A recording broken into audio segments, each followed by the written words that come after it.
Friend, జై Hind. Telangana government anganwadi teacher and helper యొక్క notification అనేది రిలీజ్ అయితే చేయడం జరిగింది. ఆల్రెడీ కొన్ని డిస్ట్రిక్ట్ లకు వచ్చేసి పెద్దపల్లి, మహబూబ్ నగర్ యొక్క డిస్ట్రిక్ట్ లకు వచ్చేసి అప్లికేషన్ లింక్ కూడా యాక్టివ్ అయితే కావడం జరిగింది.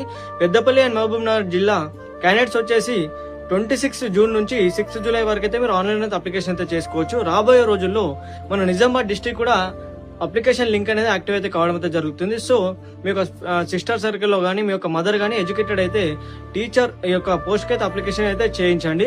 దీని యొక్క ఏజ్ లిమిట్ వచ్చేసరికి 18 to 34 ఇయర్స్ అయితే ఉండాలి. అండ్ దీని యొక్క ఎడ్యుకేషన్ క్వాలిఫికేషన్ వచ్చేసి ఎవరైతే హెల్పర్ కింద అప్లికేషన్ చేసుకుంటారో 10th సరిపోతుంది. అండ్ ఎవరైతే టీచర్ ఇన్స్ట్రక్టర్ ఎవరైతే చెప్దాం అనుకుంటారో వారికి వచ్చేసి ఇంటర్ అయితే కంపల్సరీ అయితే. మన నిజామాబాద్ డిస్ట్రిక్ట్ టోటల్ వేకెన్సీ వచ్చేసి టీచర్ పోస్ట్ లకు వచ్చేసి 80 వేకెన్సీ అవుతుంది. హెల్పర్ కు వచ్చేసి 601 వేకెన్సీ అయితే మెన్షన్ అయితే చేయడం అయితే జరిగింది. దీని అప్లికేషన్ ప్రాసెస్ వచ్చేసి ఈ వీడియో విధంగా అయితే మీరు అప్లికేషన్ అయితే చేసుకోండి.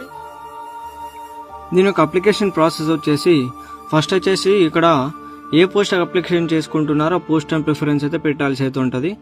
ఇక్కడ anganwadi teacher and anganwadi helper అనేది రెండు చూజ్ అయితే చేసుకోవాలంటే రెండు ఆప్షన్స్ అయితే కనబడతాయి. మీరు ఏ పోస్ట్ అప్లికేషన్ చేసుకుంటారో ఆ పోస్ట్ అనేది చూజ్ చేసుకోవాలి. అంగన్వాడీ టీచర్. నెక్స్ట్ వచ్చేసి మీ యొక్క డిస్టిక్ అనేది ఎంటర్ చేయాల్సి అయితే ఉంటుంది. District Nizamabad. And me applicant number ఎవరైతే ఈ యొక్క అప్లికేషన్ చేసుకుంటున్నారో వారు వచ్చేసి మీ సర్నేమ్ తోటి 10th మీ యొక్క మార్క్స్ మెమోలో ఎలా ఉందో అలా ఎంటర్ అయితే చేయాలి.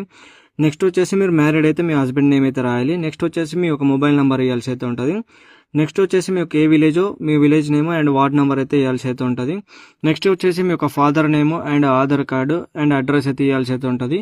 మ్యాండేటరీగా ఈ 10th మెమోలో ఎలా ఉందో అలానే ఫిల్ అయితే చేయాలి. నెక్స్ట్ వచ్చేసి క్యాస్ట్ వచ్చేసి మీ ఏ క్యాస్టో చూజ్ అయితే చేసుకోండి.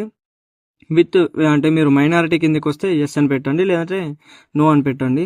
నెక్స్ట్ వచ్చేసి మీ యొక్క 10th మార్క్స్ డీటెయిల్స్ వచ్చేసి కరెక్ట్గా వేయాల్సి అయితే ఉంటుంది.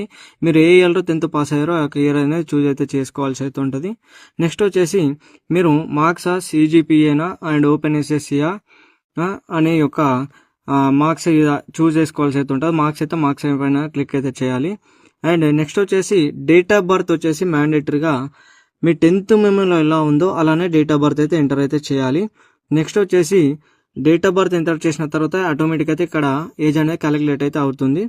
నెక్స్ట్ వచ్చేసి మీరు ఇంటర్ చేసినట్టయితే ఓపెన్ ఇంటరా రెగ్యులరా అనేది చూజ్ అయితే చేసుకోవాలి. నెక్స్ట్ వచ్చేసి ఏ ఇయర్ పాస్ అయ్యారు మీ ఇంటర్, ఆ యొక్క ఇంటర్ ఇయర్ అయితే ఏ ఇయర్ పాస్ అయ్యారో అదే చూజ్ చేసుకోవాలి.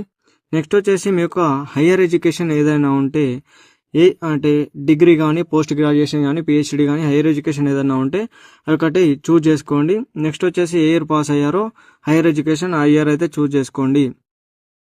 నెక్స్ట్ వచ్చేసి